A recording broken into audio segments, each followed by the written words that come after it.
Regresamos con PBO Radio, la 91.9 de la FM, la radio con fe. Bueno, Catherine, ¿qué tenemos ahora? Bueno, a ver, este tema que seguramente para muchos es un dolor de cabeza, ¿no? Que están en Infocorp, de pronto quisieran sacar un crédito y no les es posible porque están marcados, y la verdad es que con la pandemia muchas personas se han endeudado. De hecho, alquilar una casa y te piden tu registro y no te dejan tu perfil. Alquilar. Exacto, o sea, es bien complicado, ¿no? Y en la pandemia esto se ha acentuado. De hecho, hay 800.000 al año que están con retrasos en sus pagos en servicios, en bancos, tarjetas de crédito, etcétera. Para eso vamos a hablar con el doctor Jean-Pierre Barea. Él es especialista en centrales de riesgo privada y de la ISBS. Así que está ahora con nosotros para poder ayudarnos y darnos algunas recomendaciones. ¿Cómo está? Buenas noches. Buenas noches. Gracias por la invitación.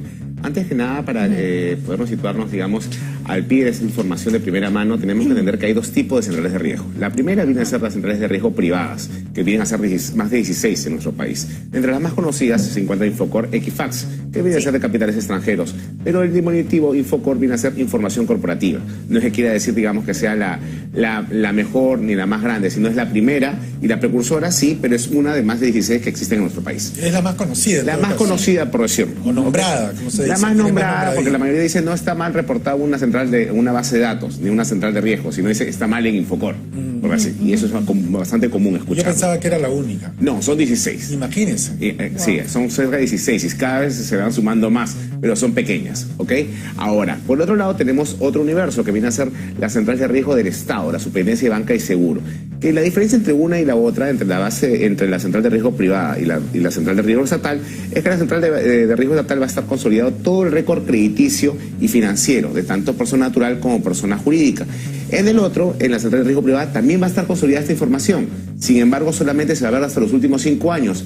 Y va a haber un plus adicional, que como es una central de datos privada, también se va a consolidar información no solamente financiera ni comercial, sino también de servicios, cosa que no se ve en la central del Estado. ¿Qué pasa cuando pasan esos 5 años? Es decir, digamos que uno saca un crédito y, bueno, como decía Catherine, vino de repente la pandemia, no se pudo concretar el negocio, sacó un crédito personal. Luego de la pandemia estamos sin trabajo mucho tiempo. Cuesta recuperarse. Y cuesta recuperarse. Y bueno, y uno dejó de pagar porque tenía que pagar el agua, la luz, el teléfono y comer, pero ya no podía honrar la deuda.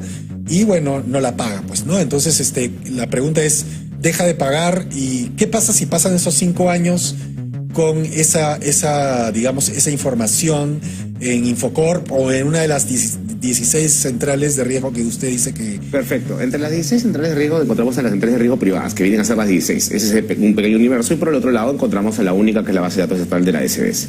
¿Qué sucede? Muy buena pregunta. Cuando pasan los 5 años, la información automáticamente se borra por la ley de base de datos. Sin embargo, para nosotros cualquier ciudadano obtener un tipo de crédito, o sea, persona jurídica o persona natural, obtener un nuevo crédito o un crédito nuevo en cualquier entidad financiera regulada por el Estado, obviamente formal, va a tener que entrar a 2 reportes, el de la SBS y el de las centrales de riesgo privadas. Es decir, a pesar que han pasado 5 años, ya no figuro en la central de riesgo privada o en cualquiera de esas 16, voy a seguir figurando en la base de datos del Estado de por vida hasta que cancele la deuda. Y ahí no aplica el artículo 1989 del Código Civil, que es la prescripción de la deuda.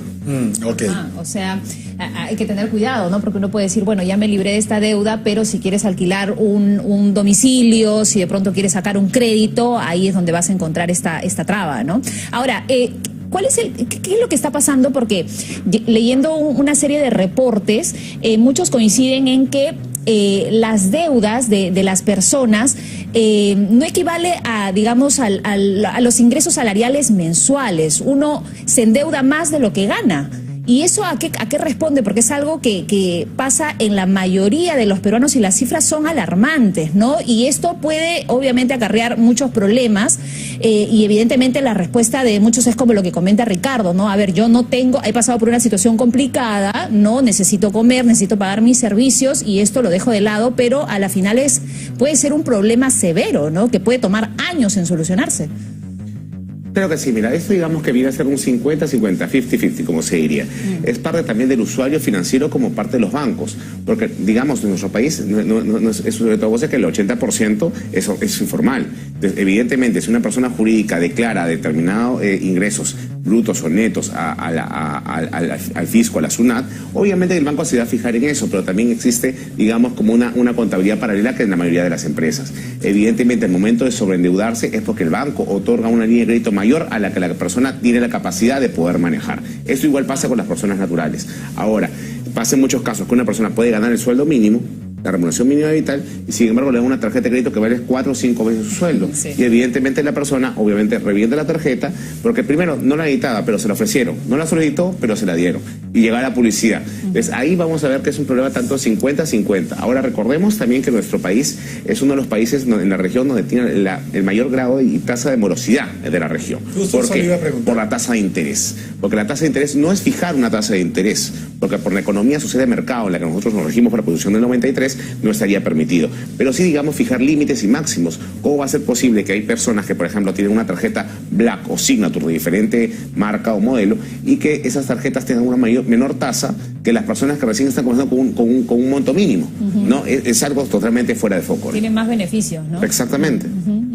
Y ese es un problema, ¿no? Porque, por ejemplo, usted comentaba de la facilidad en la que uno, sobre todo cuando recién comienza y no tiene una cultura financiera, puede verse atrapado por estos beneficios de los diferentes bancos que nomás ven que estás ya en planillo, que tienes un trabajo que parece que te siguieran y te llaman para ofrecerte de todo. Debajo de la puerta casi. Sí. Y la verdad es que, quien no conoce mucho el tema de las tasas de interés o de los productos que pueden resultar ser bastante caros, uno acepta y no sabe finalmente lo que está pagando, ¿no? Y ahorita, por ejemplo, hemos tenido el tema de las tasas de interés para los créditos hipotecarios, que también ha afectado a muchas personas en la toma de decisiones. Pero esto, se va a revertir en algún momento, porque hay muchos jóvenes que han caído en deudas de las que ya no pueden salir justamente por estas puertas abiertas que dejan los bancos. Y al no poder salir, simplemente dejan de pagar. Es decir, ¿qué pasa entonces con los bancos que son acreedores de esas deudas? Es decir, ¿cómo esa deuda, digamos, se cobra en algún momento? ¿Cuál es el mecanismo? ¿El banco la vende a otra persona que al final reduce el monto y negocia con el deudor? Eso también el refinanciamiento, ¿no? Exactamente. A ver, recordemos que en nuestro país, como que estábamos hablando hace un momento, el 80 o 85% es informal, ¿ok? Sí. Digamos que los que están informales, los que están en planilla, por decirlo más claro, es un porcentaje mínimo, ¿ok? Ahora, ¿qué sucede? Las personas que están en planilla ganan los 14 sueldos al año, que somos uno de los pocos países en el mundo que reciben ese beneficio. 14, lo que es en julio la gratificación, y el aguinaldo lo que sigue en diciembre. Ahora, ¿qué pasa? La cultura no solamente viene de un parte del Estado o del usuario financiero, sino también por parte y mayor culpa del Estado y de los mismos bancos, que facilitan que justamente en julio y en diciembre compran las deudas y le dan a un precio mucho menor para que las puedan pagar en una. Y la gente, por ejemplo, si tiene una deuda de 10.000 soles, se la dejan para que cancelen 2.000. Porque sabe que en ese mes, como recibe el doble, un poco más o un adicional, dependiendo del régimen laboral que esté, va a poder cancelarla. Y lo que el banco quiere es liquidez, no quedarse con sus propiedades, ¿no? Entonces, ese es también un beneficio para el usuario, pero también es un tema de los bancos que se van metiendo en un ciclo que es un ciclo vicioso que nunca va a acabar. Porque justamente en julio y en diciembre, así como llevan para las tarjetas, también llevan las cobranzas. O sea que julio y diciembre son los meses para negociar con los bancos las deudas que uno tiene pendientes, y eso va a ser beneficioso para el deudor en todo caso. Exactamente. Ahora, con respecto a los créditos hipotecarios y tarjetas de crédito, a veces uno diría, un crédito hipotecario, bueno, me quita mi casa, pero recordemos que un crédito hipotecario es una garantía específica, que se da sobre determinado bien, igual que un crédito vehicular, que es sobre determinado vehículo que ha sacado crédito. En cambio, las tarjetas de crédito, como no son un crédito específico, la garantía es general. Pueden ir sobre mi casa, sobre mi carro y hasta sobre mi propio sueldo. Ahora, doctor Barea, para ir cerrando, porque el tiempo nos ha traicionado, sí, la recomendación para evitar sobreendeudarnos, ¿no? Teniendo en cuenta, obviamente, nuestros ingresos, teniendo en cuenta también evaluar los productos, ¿no? Los beneficios, los pros y los contras de una tarjeta de crédito, de un crédito personal, de un crédito hipotecario, etcétera. ¿Cuál es la recomendación para evitar caer en Infocorp, evitar sobreendeudarnos y que eso pueda significar un cierre de puerta en la cara, prácticamente? Digamos que el manual de educación educación financiera se puede resumir en 3 cositas. A ver, en la primera sería no utilizar el dinero ni retirar efectivo de la tarjeta de crédito. Segundo, no aceptar una tarjeta de crédito de consumo, solamente de consumo, si yo no consumo en ese lugar y solamente la acepto porque la acepto.